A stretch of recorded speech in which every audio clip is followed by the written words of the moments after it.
Here we are live from Portland. What is what's Portland's nickname? PDX. Is that the airport code, or that's what they call it? It might be, but they do call it the PDX. Okay. Have you ever been there?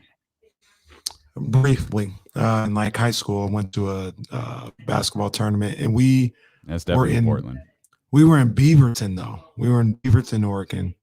Nike. And to be honest with you, we were in Vancouver, Washington. And you're getting further and further away from Portland. No, seriously.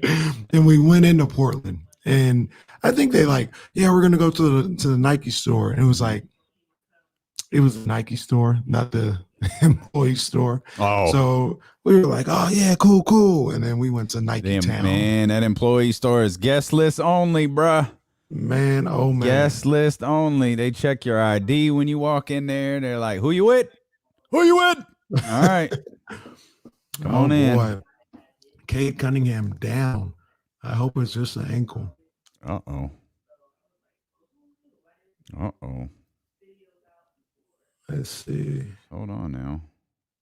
Yeah. Broke the ankle bad. Okay. All right. Easy. Sit out, kid. You don't need this aggravation, bro. You don't need it. You do not need this aggravation. And I think Oklahoma State's still on probation, so you're not even going to the tournament. Well, yeah, that's the thing. So they're appealing it, right? Like they're appealing the sanctions, but so if the sanctions stay under appeal, they can play. So if they don't rule on it between now and the tournament, they can play. And if the NCAA was smart, they're not going to rule on that before. Yeah, we'll get to this in August. You guys will spend it next year. Y'all go ahead and keep the party going. We'll get into this later. I don't feel like our loved ones have been alerted yet. We're popping on Periscope right now. Ain't nobody. The scope. People, like a couple people watching on Periscope, but I haven't gotten the alert that we're on what you call it yet. YouTube. Twitch. Yeah. Oh, Twitch. Now Twitch. Those are there's Ramsey in here. Ramsey, what do you do? What are you doing, Ramsey? Are you I don't know why I'm asking. You're a degenerate. You're sitting around watching. College ball. Ramsey, I was joking with Damien. I said, you're on time more than me. Mm-hmm. There we are. There's the Twitch notification. Let's go, baby. Let's go. There he is. There's my man. Kyron, what's going on, baby? I tried to get Kyron to do a podcast on comic books. He's like, yeah, I'm gonna do it. Where you been at? Well, you better answer that door. Mm-hmm. You better answer that door when it knocks. I don't like the sound of my own voice. Like, man, neither do I. It ain't stopped me from doing 5 hours of radio a day. Like, come on, Kyron, man, you gifted, bro. Let's do something. What you doing? Oh, just watch the All-Star draft. Okay. T Green, let's get in here, baby. 60 more minutes. We got this, baby. I'm just thankful y'all ain't sick of seeing us. I know Kenny's sick of seeing me. I know you sick of seeing me. I know you're hearing, especially in the last 2 days, you're sick of hearing me. I'm just waiting for the slobber to come down. All right.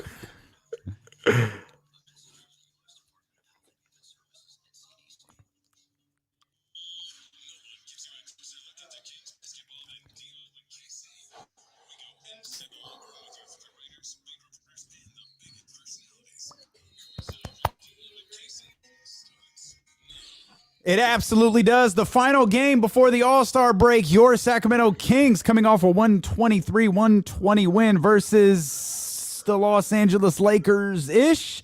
They'll be taking on the Portland Trailblazers tonight in Portland. Again, this is the final game before the All-Star break. The game, literally, no NBA player wants to play in, but it is absolutely the worst for the Sacramento Kings because not only are they playing in the very last NBA game, they're also on the road for the very last NBA game before the All-Star break. You'll hear from Luke Walton coming up here in the second part of this show. You'll hear what BetQL thinks about this game tonight. My people. Both teams on the second night of a back-to-back. And then, of course, the best part of every single show, Kenny will give you his keys to a Kings victory. That's all coming up. The Sacramento Kings go to 14-21 after last night's victory. Again, this is a second night of a back-to-back for both teams. As the Portland Trailblazers, they were able to knock off the Golden State Warriors last night. They moved to 20-14. We'll spend some time talking about the Golden State Warriors. A quick little update on Buddy Hield. He is questionable for tonight's game. He's in a similar situation as Luke Walton just wrapped up his pregame media session a couple of minutes ago. He's in a similar situation as he was last night in that he's out there working with the trainers. He's out there on the court right now. The belief is, of course, because Buddy is just him. The Terminator. He wants to go. Like he rolled his ankle against Charlotte. He somehow rolled it again against Los Angeles last night in that big scrum in the final couple of seconds. And but Luke said he looks good, but he's ultimately going to leave it up to the trainers, and he's going to leave it up to Buddy. And if you go with that thing, you could probably guess that Buddy Hield is going to play ball tonight. I would be surprised if he wasn't, to be honest with you. And maybe that's not being fair to him, expecting him to play with sore ankles and all this other stuff. But I mean, he's shown that he's a warrior out there on the hoop court, and I'd be surprised if it was too much for him to go. Yeah, no, I doubt that it is. Also, and if he's out there getting his workout in, as he was about 30 minutes ago, if something was going awry, I think Luke Walton would have already known. The trainers would have already relayed it to him, and we would have already known that Buddy Hield isn't going to play tonight. So it certainly looks like Buddy is pointing, all signs are pointing to Buddy playing. And it really is commendable. I know we have our frustrations with Buddy Hield sometimes. I know we all kind of hope that shot starts to get going a little bit more, as we've seen, against Charlotte a couple of days ago, and as we saw against the Los Angeles Lakers last night. But the fact that this dude played 42 minutes last night, that's more than anybody else on the team. The fact that he was coming off of that rolled ankle, and the fact that he does not miss time. He is reliable in that sense. He is reliable and as durable as they get. Like that should absolutely be applauded. And him playing 42 last night, we thought on here he was going to be on a minutes restriction. Yeah, right. Yep. And he went out. I remember I took note of it because at the start of the fourth, I looked and he was like at 33 minutes. I was like, man. Daquan Jeffries time. I was like, ain't no minutes restriction going on over here. Yeah. He's going to be playing. Yeah. So the fact that he was out there and then couple it with the fact that, I mean, he just played a really good game.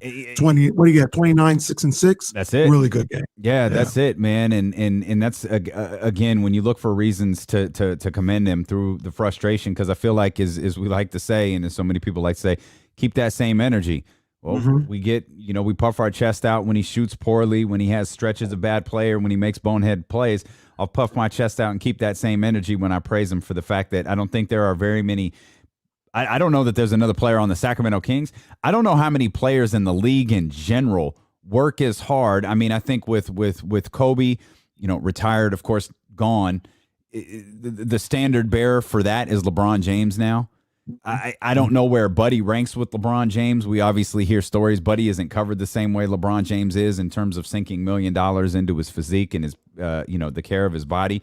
But we all see Buddy work out. We see the off-season photos. His training regimen is legendary in NBA circles, and he deserves to be applauded for that, man. That's just an area of Buddy's personality that you don't have to question. I'm gonna applaud him. Yeah. There you go. Yeah. Yes, there you go. Oh, the long sound effects. That's good stuff. And 11 of 15 last night, 7-11 from 3-point range. And that's 2 games in a row now. And you could look at Charlotte, was that 127. You look at Los Angeles, that was 123. Okay. Neither team is really working on lockdown defense here, but the fact is, like, he's gotten going. They've run some plays for him. He's gotten into a nice rhythm in both games. One big difference, KC, from last night's game to the Charlotte game. Charlotte, he got going really early. Yeah, it was 11 points in 2-3 minutes. That didn't happen last night. He got going like a little bit later. He got going as the game went on. And so I guess if you're looking, for even more Like let's find some more positives here that we can, hopefully take into tonight's game, and then hopefully take into the All-Star break. It's like, okay, we've seen Buddy kind of start slow and then get going. We've seen Buddy start fast and kind of keep the train going. Last night was a little concerning because neither him nor Fox got going early. Yeah. And it was like, oh, man, what's going on here? Not entirely coincidentally, they wound up down 14. Yeah, right. Against a depleted Lakers team. But I can't stress enough how when that backcourt is going, maybe that has to do with a lot of our frustration. But that backcourt is going. This team really feeds off that. Yeah, this team can compete with anybody when Fox and Buddy are going. And lately, Buddy has been the one to be like to turn it up. He's been the one to kind of change the fortunes of what the Kings are trying to do, get them going offensively. And like I said, in the last 2 games, he's getting them going. De'Aaron is an interesting one. He played okay. I mean, he played well yesterday. I mean, the lasting memory of him are those foul calls at the end, and the last 2-minute report upheld those and said, "No, this is good calls by our official." Like, come on, man. Okay, like that's fine. So let's put all of that aside. He had the 6 fouls. It's whatever. We'll feel how we feel about it. He had 7 turnovers last night. Yeah. He had 7 turnovers. The Lakers got 19 points off of the Kings' 13 turnovers, and they had a team turnover, so 14. And half of those came from De'Aaron against the Laker team, who is normally a top 2 defensive efficiency team in the league. Yeah. They won that last night, but he still turned the ball over 7 times in that game. Yeah, there was a lot of times last night I saw Fox kind of get caught in the air, jumping up, trying to make a pass. He got ripped one time by Jared Dudley. He's not this. It's not like he never turns the ball over. But last night was a little uncharacteristic. I saw him do a lot of things that you can avoid. You can make sure that these things don't happen when you're out there handling the ball and being the point guard. So I'm gonna chalk it up to one of them nights. Yeah, like you mentioned, he bounced back in that fourth quarter, and in the second half, finished with 23 points, 9 of 18 shooting. I think at one point he was like 6 of 14 or something. He wasn't having the greatest shooting night. Yeah. But he finished strong, made some buckets down the stretch. Unfortunately, wasn't able to finish the game off, but yeah, I'm gonna chalk it up to just one of them nights. And thankfully, it wasn't a death blow for the Sacramento Kings as they were able to hold out. And that was my concern. When Harrison Barnes hit those 2 free throws, and you want to hit I don't know if we go from applause to air horns, but Harrison Barnes hit 2 free throws late, and that's not a knock on Harrison Barnes because Harrison Barnes didn't miss any free throws against Charlotte. But the Sacramento Kings free throw game late is difficult. He hit them both. It stretched the 1-point lead to 3, and there was still a point there where I'm like, okay, Kuzma, or it wound up being Kuzma. The Lakers are going to knock down a 3, and the Kings are going to go into overtime without De'Aaron Fox. Man, and that 3 looked like it was on. I was like, whoa, okay. Whoa, slow down. And luckily it hit the front rim, but it worked out. Bad calls. The opportunities they did get at the free throw line late in the game, they took care of. Mm-hmm. So, I'll take it. And I don't care if it is against the Rancho Cucamonga Lakers or South Bay Lakers, wherever. Yeah, just a friendly reminder. My partner got Invisalign there, so Rancho Cucamonga, that was a lot of work for him to get out. That was not an easy word for him to get out. So, just play along here. First couple of days, it has been an adventure. With some words from our partner Kenny Caraway out there over the course of the last couple of days. And I know it's old hat here at this point, partner, but 38 minutes for Harrison Barnes, 20 points. Again, a guy who 6 assists. That's another aspect as I just conveniently brushed back the nice game Harrison Barnes had. This team moved the ball really, really well yesterday. 32 assists. You like to normally, we often reference the Steve Kerr line when the Golden State Warriors are cooking there at 30 assists or above. You like to set the barometer for the Sacramento Kings in the area of 25. Right. They had 32 last night. That's why you win basketball games. You got to move that rock, move that pill. Yeah.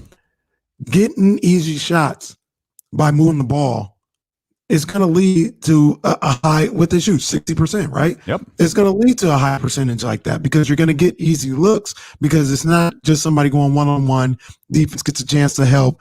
Making tough shots is not the way you want to go about things. You want to have wide open looks, get it for the rest of your teammates. And assist is just one way of kind of looking at that barometer. Usually if you have a high assist total in the 30s, that's when you're shooting the ball well, and that's when you're putting up points on the scoreboard. So, and you know what another likelihood is when you have an assist total that high, and I know we mentioned this a moment ago, I'll bring it back in a different fashion. When you have an assist total that high, it often coincides with the turnover number being low. And I don't think that's I don't think that's not a coincidence. Right. In the fact that when particularly the Sacramento Kings, and it probably relates to a lot of different teams out there, when you have a guy who winds up ball dominant, we talk about this, we joke about this with James Harden before he joined the Brooklyn Nets. And I joke about it with my favorite player, Russell Westbrook. Russell Westbrook, a ball dominant guy. He tends to turn the ball over. We've seen James Harden and Russell Westbrook both wrap up a number of quadruple doubles. With that fourth double digit being in the turnover number. But that's because they have the ball a lot in their hands, and it's a lot of one-on-one. It's a lot of me against the defense. And when you're able to move the ball around the way the Sacramento Kings were, you see that assist total number go up. You see that you see that assist number go up. You see that turnover number go down. And you know what, Damien? This may sound corny, but it keeps everybody engaged on both sides of the ball. When the ball's moving, it's zipping around, it becomes contagious. You want somebody helped you out. Somebody gave you a good look. You want to point the finger back at them. And then when you have the rock, boom, I'm going to help my guy out. Yeah. Boom, I'm going to help this guy out. And everybody's doing that. We're getting easy buckets. Everybody's involved on the defensive end. I know this is sacrilegious for that Kings team or whatever, but let's get in the stance here. Let's get a stop so we can get that ball back. It's contagious. What was it? A stance? A stop? What are you referring to? Stances? Well, technically, with the Sacramento Kings, if you can guard your guy for two dribbles, that's considered a stop. Yes, poor Luke Walton. I'm just asking for you to stop 2 dribbles.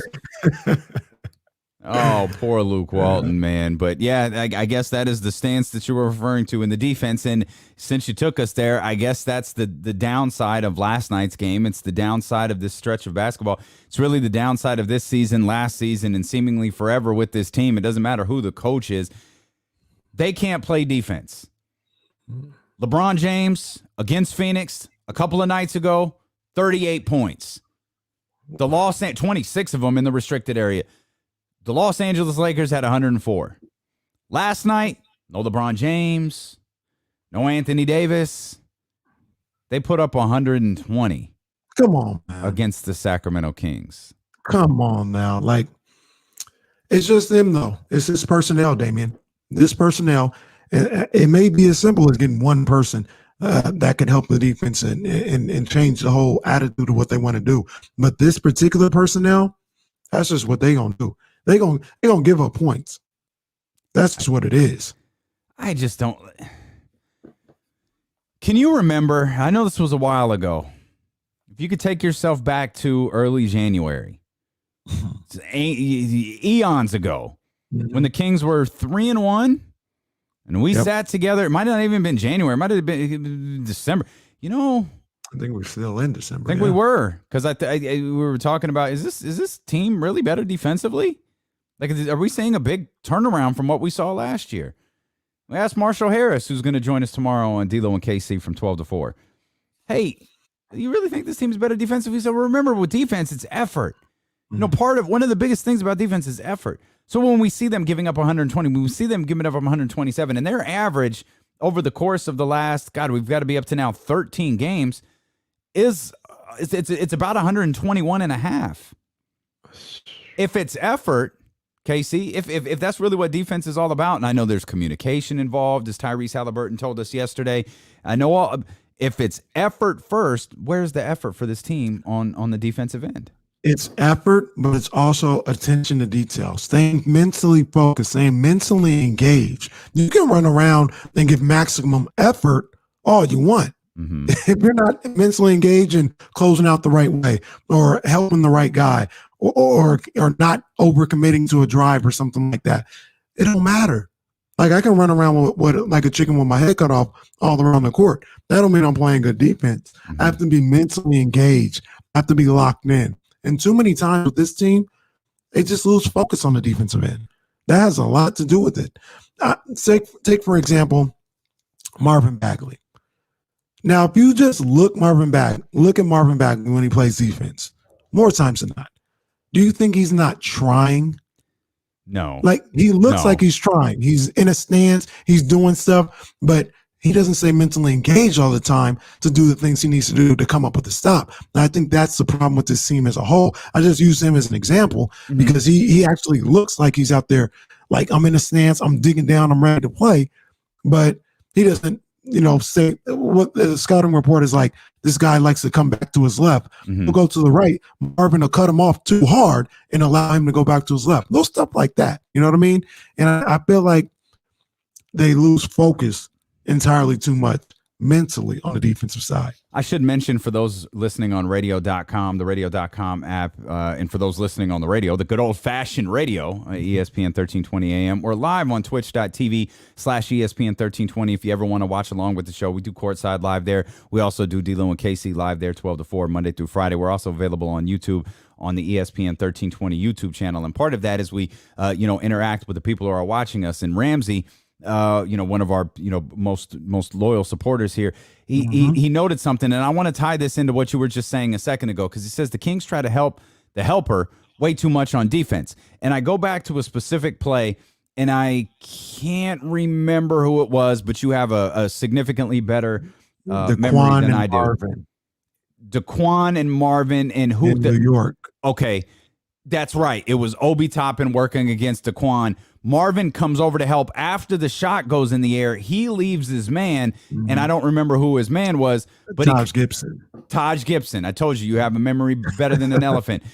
Marvin leaves. Taj Gibson comes in, an uncontested putback dunk, and it was one of those few plays where you saw De'Aaron react in the moment on the floor. Like, what are you doing? The Kings call timeout, and they're going back and talking about that. So is that the mental engagement that you're talking about right there? Or is that lack of understanding the scouting report? Is that just lack of a basic defensive scheme that the overall team is running? Going back to De'Aaron's line of, when you're on defense, 5 guys, you got to play on a string. If you're not playing on a string, if one gets loose, something goes wrong. We see that. I saw Marvin get loose, do something wrong there, and you saw how it cost the team in that game. Yeah, and in that situation, I see what Marvin's trying to do, trying to come from a weak side, block the shot, or whatever the case may be. But that particular play was probably a case of just do your job. Your job, you got the weak side rebound. Daquan has him. Like, he's not beat. Daquan has him. Stay with your guy, knocks him out, get ready to get the rebound. This is what I mean here.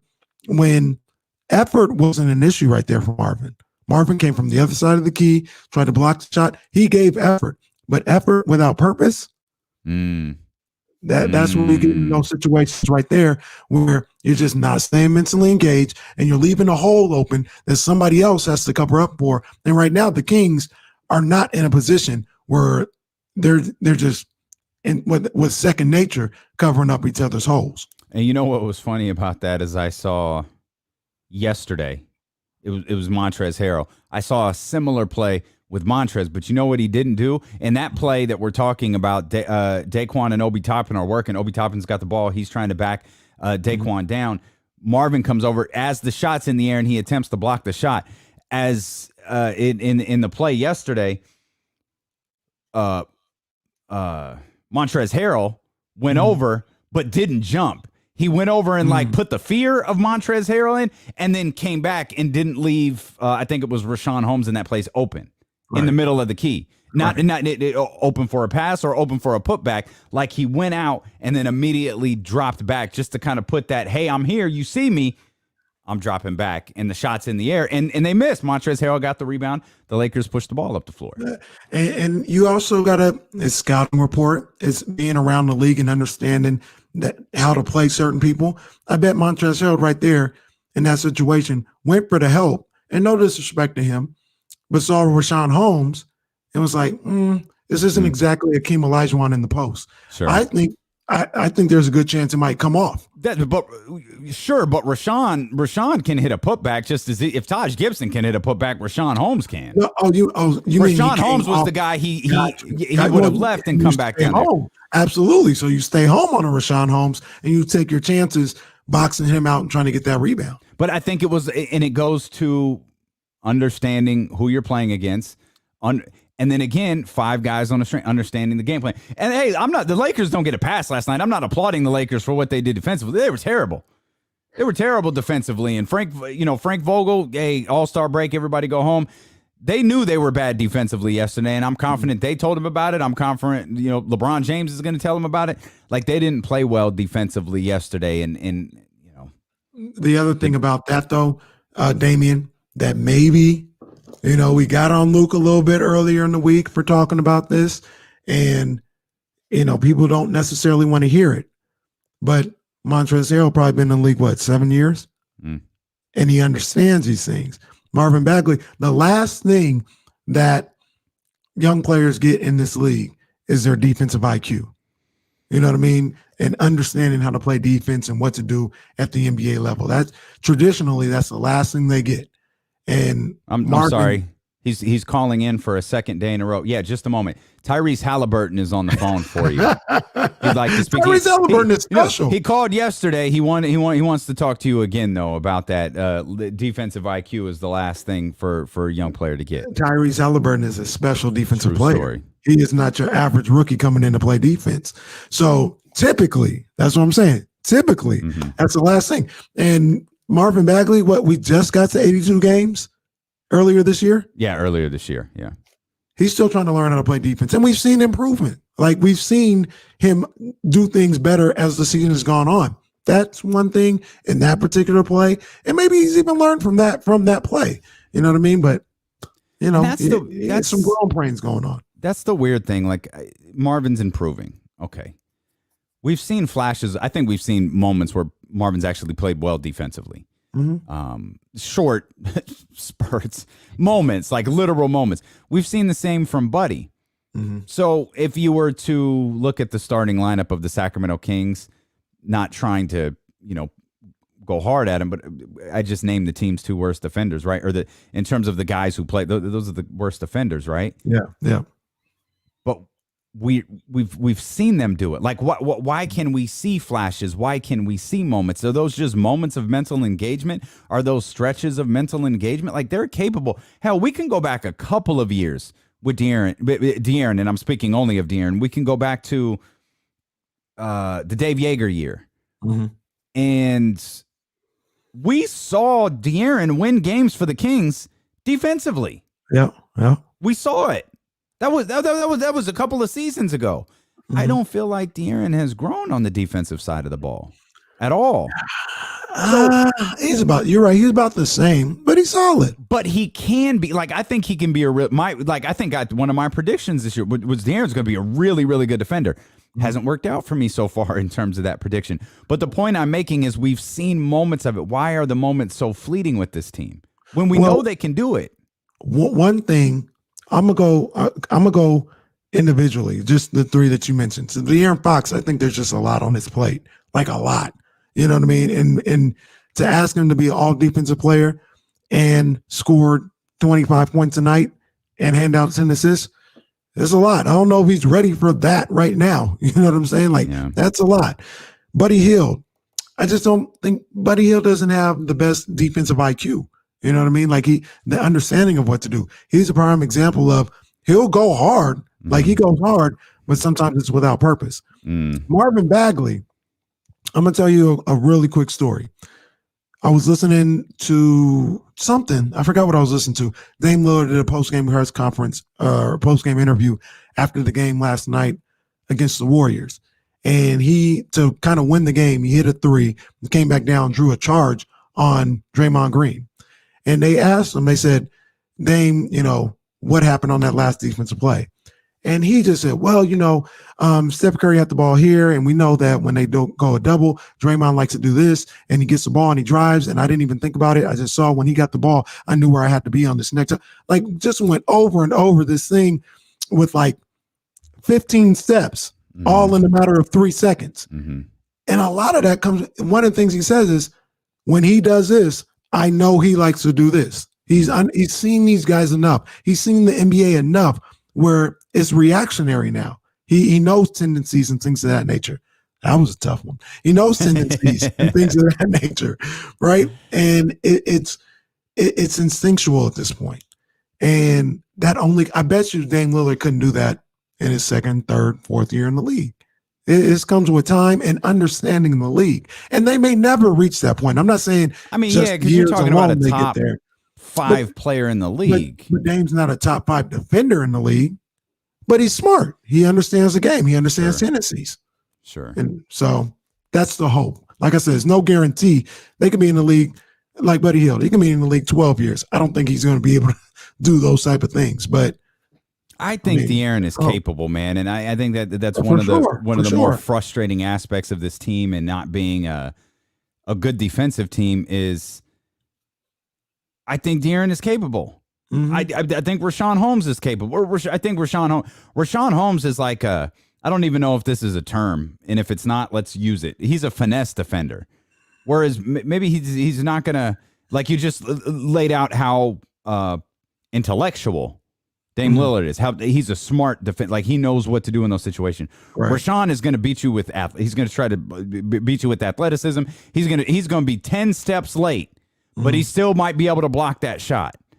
Like he has that ability on the and if he just gets a little stronger in game plans or gets a little stronger in, and I hate using terms like this, but basketball IQ, man, he could be a top defender just because of his athleticism. I think he could too.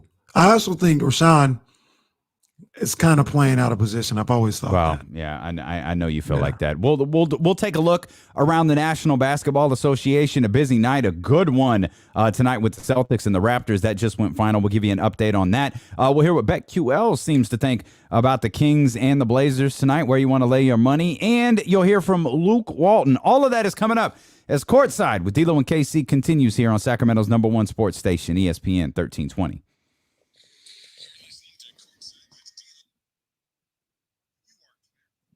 Hey, you know what, T Green, we wanted to. Like I even had it in my notes, like asked about his dad.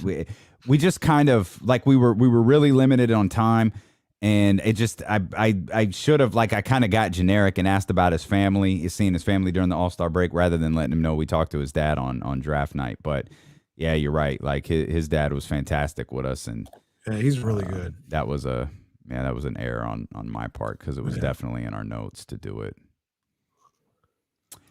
Yeah, he did, but you're right. He did. A lot of guys do, but he did. He definitely did. So, David, here's the thing. I think I am a nice guy for one, but being a coach, this is why Luke talks about 2 dribbles, right? Because I'm not gonna. You can ask Buddy Bagley you can ask them all you want. Demand that they play defense all you want. It's not gonna happen right now. That's not where they're at. You can teach them. And so what you do is you set little goals, and I think that's what Luke is doing. Luke says, "Stop him for two dribbles.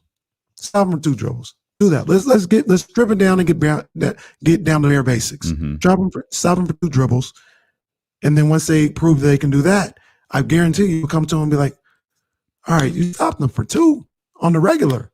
Give me 3. Yeah. Give me 4. And you try and work at it that way.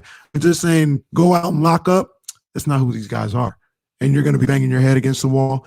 And sometimes you got to find the little moral victories to build them up. Yeah. That's what I think is going on personally. Yeah, Brian, it might be a collector's edition here. We'll see. We're not gonna. It's not like we're disappearing or anything like that.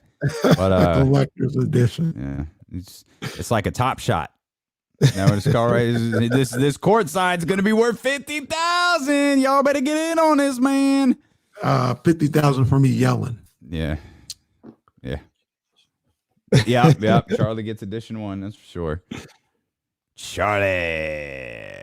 Individual defense and team difference. Yep, that's true, Ramsey. 100%. Mm-hmm. 100%. And I think that's what Luke. Honestly, I think that's what Luke gets frustrated about. Appreciate you. I was just kidding, Brian. I know. I was just kidding. We appreciate you, man. The Miami Heat is a good example of this, right? Like, I don't think Dragic, Hero, Duncan Robinson, like they're not these. I watched Duncan Robinson in Michigan. He wasn't no defensive stud, but they understand how to play the game. They have high basketball IQs. Combine that with coaching, and you can do a whole lot out there. A whole lot. Both of them are kind of lacking for the Kings. Oh, this would be a good top shot right here. Making KC pronounce names. Boy, that, ooh. Man, we string a couple of those together, boy. We could get paid. Now, if we could do it with Invisalign, Kenny, like early days Invisalign, Kenny pronouncing names. Bruh, we're talking about 750,000. No, I heard this is true. Kenny got about 50K in the couch cushions. Like, I saw them couch cushions, boy. I think the couch cushions are stuffed with $100 bills. I couldn't confirm that. It's cap.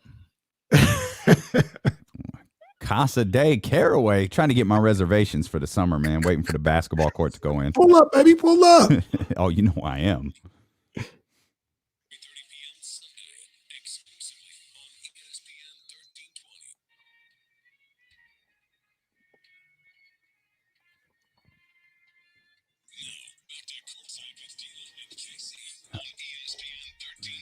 Not that we really had any doubts, but it is official. Buddy Hield is a go tonight. Buddy Hield is starting tonight. You gotta give him a round of applause. Come on, baby. Give it Good to job, him. buddy. Good job, buddy. Yeah, no, that's good stuff. Yeah. It's good stuff. It's good stuff. Yeah. I think Buddy getting out there again is worth the air horns, though. We can hit Buddy with the we can hit Buddy with the air horns. It's the lineup we all know: De'Aaron Fox, Buddy Hield, Harrison Barnes, Marvin Bagley, and Rashawn Holmes. Dame Lillard, Gary Trent Jr., Derek Jones Jr., Robert Covington, and Enes Kanter.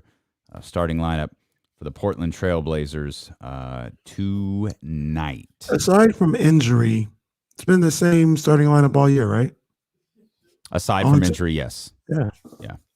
How you feel about that? Well, hell, now it don't matter. like when I think he's gotten bailed out. I think he's gotten bailed out a couple of times when it looked like we might see a lineup change. Before the New York game that the Kings won, he addressed the potential lineup change, but he wanted to get through the New York game. The Kings won that game in New York. They actually went on to win a couple of games, and that ended any talk of that. Then the losing streak happens, and you have injuries. You have guys in and out. Buddy is struggling all to be damned. Yeah. And then we lose Tyrese Halliburton. So I was like, what you want me to do? Like, if I was going to make a change. And he didn't say this, but we all know whenever Luke is asked about a starting lineup change, it's in reference to Buddy Hield, who at the time was struggling, and Tyrese is thriving.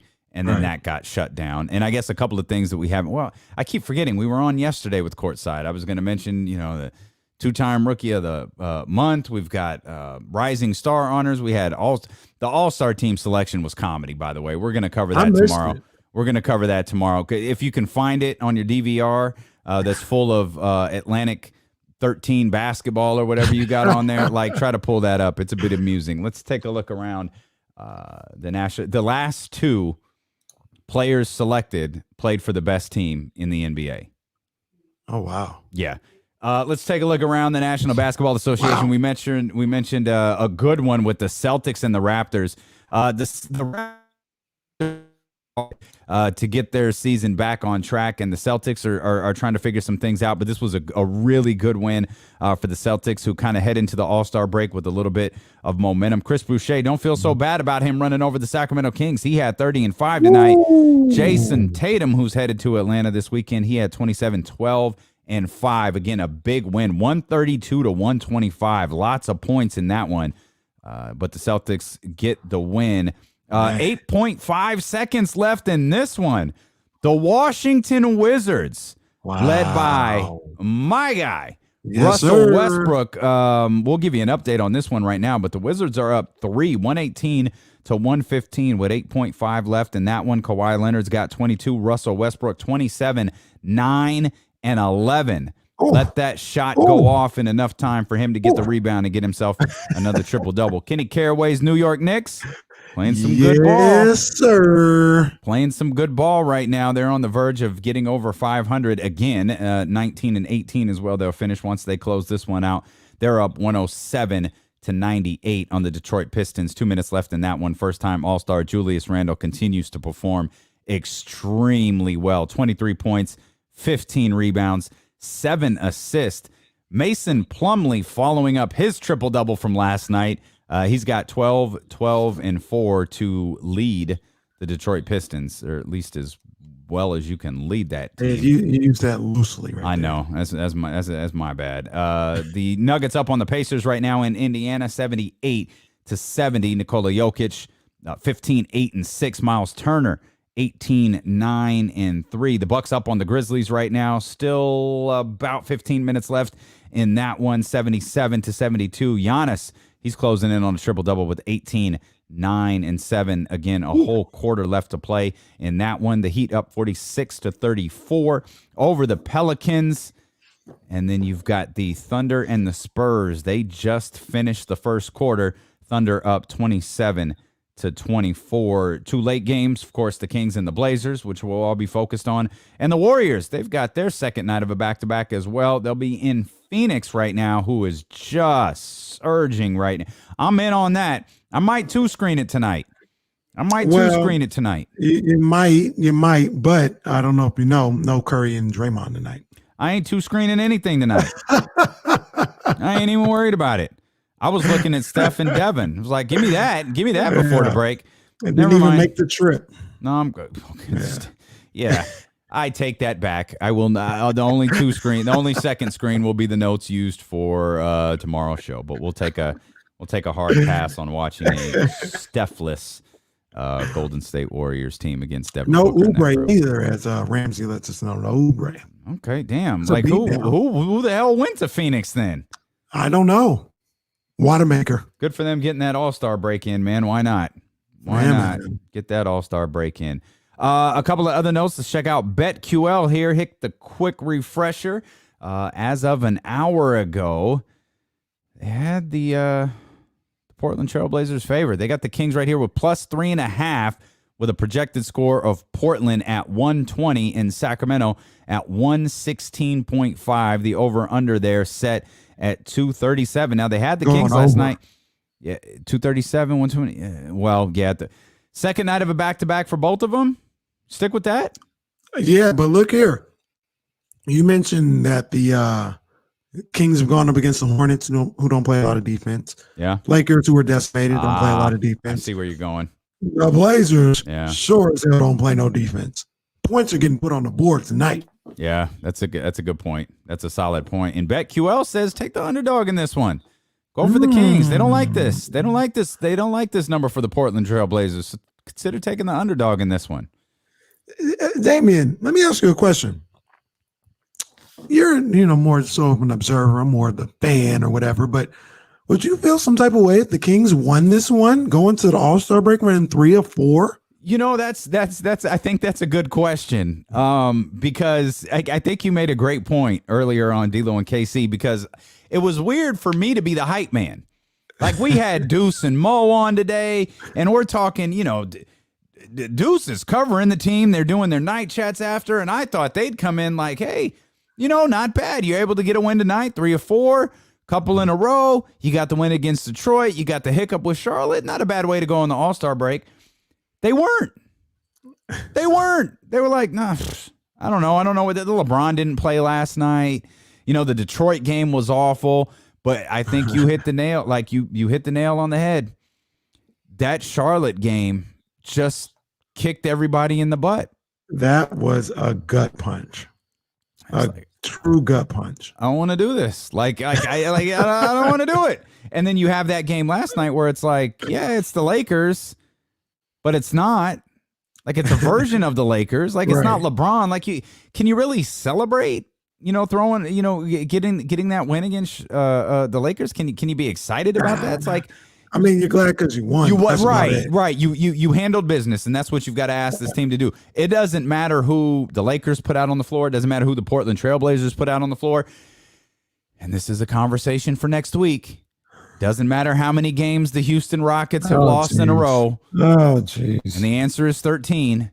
But they've already got 2 wins over the Kings this year. Christian Wood may be back. The point is, it doesn't matter who walks out there on the floor for the opposing team. You've got to get the W. It was ugly last night, and truthfully, the game was very frustrating last night. Mm-hmm. I mean, it's one thing for LeBron to be out or Anthony Davis to be out. It's another thing for both of them to be out. You're heading into the All-Star break. Everybody's kind of checked out, and this is the issue that both, thankfully, the Blazers too, but the Kings are going to be dealing with tonight is they don't have any representation in Atlanta, and that might be the positive part about this is no one's going to the All-Star game. Buddy's not going to the three-point shootout. No one's in the dunk contest. They're going to play the Blazers. They're going to get on the plane. They're going to head home. Mm-hmm. Maybe that's the good thing. They don't have to look to anything. They don't have to, I got to get to Atlanta. We got to do this. We got to do that. All of the responsibilities that come with being in an all-star game or being in a three-point shootout. They don't have to do any of that. They can play tonight's game. They can head home, and they can show for the next 6 days. Damien, I know it sounds crazy. I know it sounds far-fetched. Some might say it's eternally optimistic or anything like that. I still haven't given up on this season. And I don't think they're an HC playoff team in that respect. Mm-hmm. But you only got to get to 10 now. And I haven't necessarily given up on a scenario where they get to that playing game. I don't think I'm sounding like Luke Walton right now. I don't think they're 9 losses in a row bad. Like I don't think they're Houston. I don't think they're that either. Minnesota. I don't think they're that either.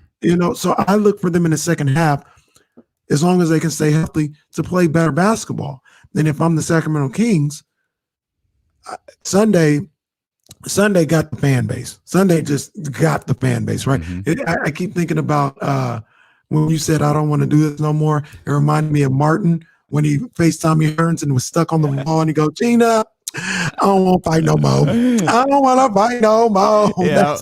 That's how they are. That's how the fan base is after that game on Sunday. Understandably so. Yeah, that we said it earlier. That was an all-timer. Mm-hmm. I'm going to remember that. Yeah. But that's not how the roster could be. That's not how the locker room has to be. That locker room could look at like, hey, we get this one here going into the break, 3 or 4. Even if you lose it, okay, let's end on a high note. Let's try not to get blown out or anything like that. And let's come back in the second half and let's try and do something here. Let's try and make something happen.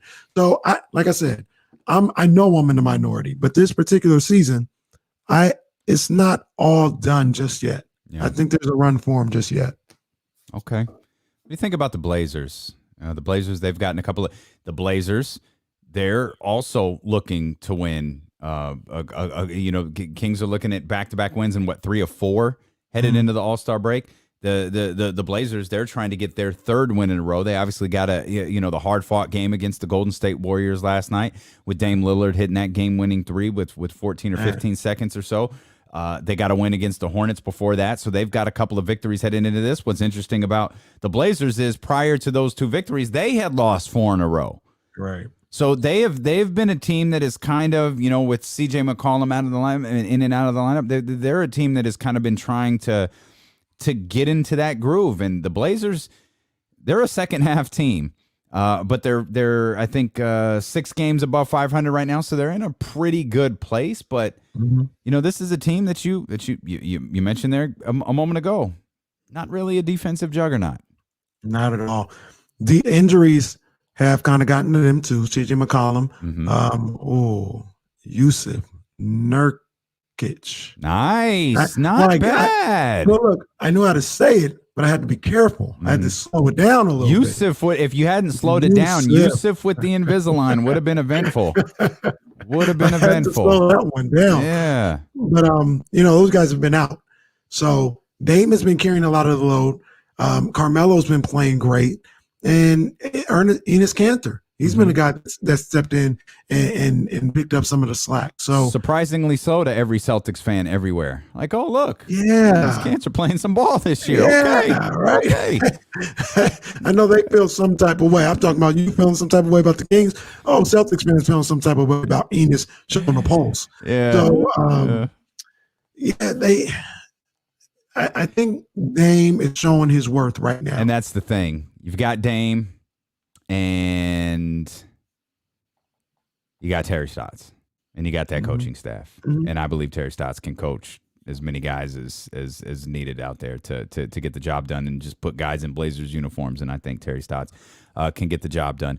Luke Walton talked a little bit over an hour ago about playing in this last game headed into the break. Well, I mean, that would be nice. I don't know if it's, all the games are important games. And we know this is a very good Portland team. And they're coming off a big emotional win last night as well. So, we feel that way, but I'm sure Portland feels that way too. So we know we gotta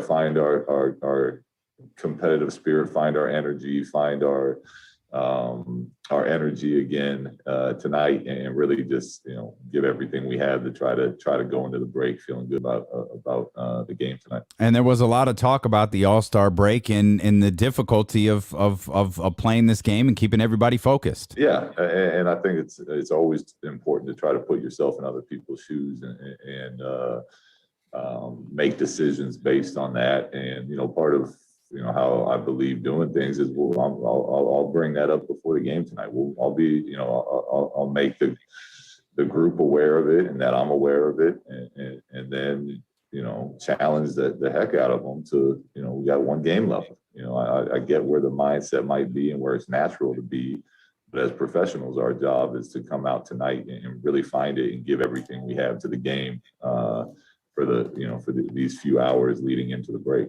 So you got the All-Star break coming up. He talked about the messaging headed into the All-Star break about being safe and adhering to COVID protocols and all that stuff. And all of that's great for after the game, but they got a challenge ahead of them, and his name's Dame Lillard. Well, he is. And you just have to be alert to him everywhere. He's taken his game to where he's pulling up for threes from, just inside half court and shooting it at a high percentage. He's got the ability to obviously break down bigs and get to the rim. He's an elite free throw shooter. And, like we saw last night in that Warrior game, the bigger the moment, the better of a shooter he becomes. So you can never relax on him. You got to do everything you can to force him into the team defense and just try to make life hard on him and knock it down on ourselves when he makes shots, because we know he's going to make some. So if Dame gets hot, you got to hope that Buddy can stay hot. What's working with Buddy Hield? No, again, to me, I'll always say this: anytime Buddy's he's catching and shooting, I think that's a fantastic shot for him and for us. He likes to find a rhythm when he shoots. So, he's an elite shooter, but he's dialed in right now, and when the ball's leaving his hand, it looks like it's going in, which obviously is great for us. And it's good to see. Hopefully, we can continue with that trend going forward. And while he may not be a Kenny's keys to a Kings victory, I got to think that Buddy Hield keeping that shot falling, and not just. And I don't mean Buddy Hield scoring a lot of points. I mean Buddy Hield being efficient. Buddy Hield is being efficient, because there's a big difference between scoring a lot of points, which Buddy is capable of doing, and there's a big difference between that and having an efficient 29 or 30 or even 25 or 24. I'll take an efficient Buddy Hield tonight, and I'll like the Kings' chances if we're able to get that. One thing that I've seen Buddy do lately, last night he still shot 11 threes on 15 shots.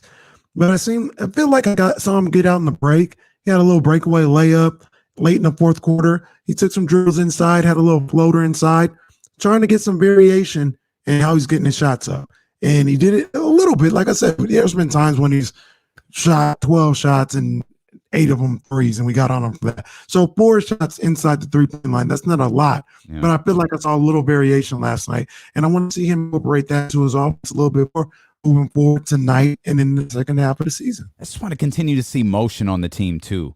Guys True. moving around. Like we saw that a lot yesterday. We saw, like you pointed a play out to me earlier today. Like they ran like a triple screen or something like that for Buddy a couple of times. And it's like, okay, they're creating motion. And with that, you hope, and this wasn't the case against the Lakers. Maybe it can be the case on the second night of a back-to-back. Of course, it could be a double-edged sword here. But you could potentially tire out your defense. And if you're able to run that motion on the offensive end, you're going to be energized if that shot's falling. Those could be the small types of things that get you over the hump. Yep, absolutely. So movement, like you said, movement, motion, Yes. all that stuff. Not Kenny's keys just yet, but those are my side keys right there. No. Movement, motion. Hey, wait a minute. We ready. Oh, We ready. What we doing? hey, It's the best part of every show. hey. We appreciate everybody watching on twitch.tv/ESPN1320 and the ESPN 1320 YouTube channel. We hope that you're over there. You'll hit the thumbs up. We hope that you're in the car. Maybe you'll go check out the Twitch channel and the YouTube channel. You can see the live stream. You can check out all of the highlights. We post all of that good stuff. Of course, we'll be back tomorrow to recap tonight's game from 12 to 4. But before we get there, it is a tried and true tradition, unlike any other. And it's a simple formula. If the Sacramento Kings listen to Kenny Caraway, the Sacramento Kings will beat the Portland Trailblazers. So Luke Walton, Kenny's doing the job for you. Kenny's Yes, keys sir. to a Kings victory. What do we got, my man? First off, the side Kenny's keys, movement and motion. I'm gonna take that motion. I'm gonna got take it. that from my partner. All right, that's a little side key. It's not the main key. Those are the spare keys, as Bryce Those are says. the Those are the spare keys. Yes, indeed. Good job. But the main keys here, we talked about it numerous times. It kind of goes in hand with what you're talking about with motion. Keep moving the rock. Okay. 32 assists last night. That was a win. When they get over 30, they're in good position. The other thing about that is you're facing a Portland team that they're not trying to play defense for 24 seconds. So if you keep some movement going, you move that ball around, they'll miss a rotation or two. Absolutely. You just got to keep moving it, right? So move the rock. I want to see 30 plus assists tonight. I'm not even going for 25. I want 30 plus. Yeah. I Wow. want 30 plus assists tonight. Okay. Turn up the pace. All right. Tough game for them back to back. They got to sleep in their own beds, but still, back to back. They're a good enough team where they kind of got one foot out the door. They're ready for the All-Star break to load up for the second half. Take advantage of that. Take advantage of it. Turn up the pace. Get out and open floor. Okay. Beat them in the fast break points. That's what I'm looking for right there. And last but not least, did a pretty good job of it last night. I want to see you make your free throws. Get to the line, knock down your free throws. Last night, 15, 19, 78. We'll give them 79% because it was 78.9. We'll give them 79%. And your number's 80? That's the number you want them at as a That's team. 80. You want them at 80. Yes, 80 and above. If you can get that, you're going to win. So, move the rock. I need 30 plus assists tonight. Win the fast break battle. 80% or more from the free throw line. Kings will win. Book it. I don't feel like that's happened very often. Not the Kings winning. The 80% from the foul line. I know, it's crazy. It's crazy. It's so stupid that feels like an extraordinary number for this team. You know what? Ironically, and we're going to keep this between us here, Okay. the Kings didn't hit any of the keys last night, and they still won. But That's the between first us. time. That is the first time all season that the Kings have not hit any of your keys. They went and 0 have for won. 3. Normally, they don't win if they just hit one. Right. But if they hit 2 or 3, they're in a pretty good position to win. They've never lost if they've hit all 3 of your keys. Funny. Hit all 3 and you win. Facts. Just because I'm curious, it looks like, okay, all right, it wasn't that long ago. February 20th against Chicago, the Kings shot 81% from the free throw line. They've had a couple of 80%ers. And when I say a couple, You need a couple. yeah. Yeah, wow, the good old days in January when they went 16 of 18. Wow. Wow, that seems impossible right now, but I'll take that, man. I'll take that. We appreciate all of you so much for being with us. Again, we appreciate everybody watching on twitch.tv/ESPN1320 and the ESPN 1320 YouTube channel. We hope that you will check us out there, and we hope that you'll tune in tomorrow back at noon, win or lose. We'll be talking about this. We'll be with Marshall Harris. He'll give us his thoughts on the Sacramento Kings and a number of other things as we head into the All-Star break and headed to the weekend. So thank you so much for being with us. And we will see you here tomorrow on Sacramento's #1 sports station, ESPN 1320. Let's go, Kings. This is recorded, Murph Dog. Why the hell is Mark Sanchez on Greenberg's show? What's he do? College football? That he does do. No, I thought that was maybe he does, but I thought Leinart does college football. No, it's Sanchez. Where is he at? Is he on Fox too? No, he's on ESPN, I think. Oh, okay. Matt Leinart might be on Fox. Matt Leinart is definitely on Fox. Him okay, and Urban, that's a channel I've never Reggie seen. and all. Yeah. Hey, no, John. Happy birthday, John. Happy birthday, bro. Happy birthday, big dog. Yeah, happy birthday, bro. Yes, sir. Yes, sir. All right, man. Go check out the game, B. As a matter of fact, everybody go check out his Kenny Fuzzy. Okay, Eric, what did Eric do today? He sent us that damn he sent you that damn video. Stop. He did.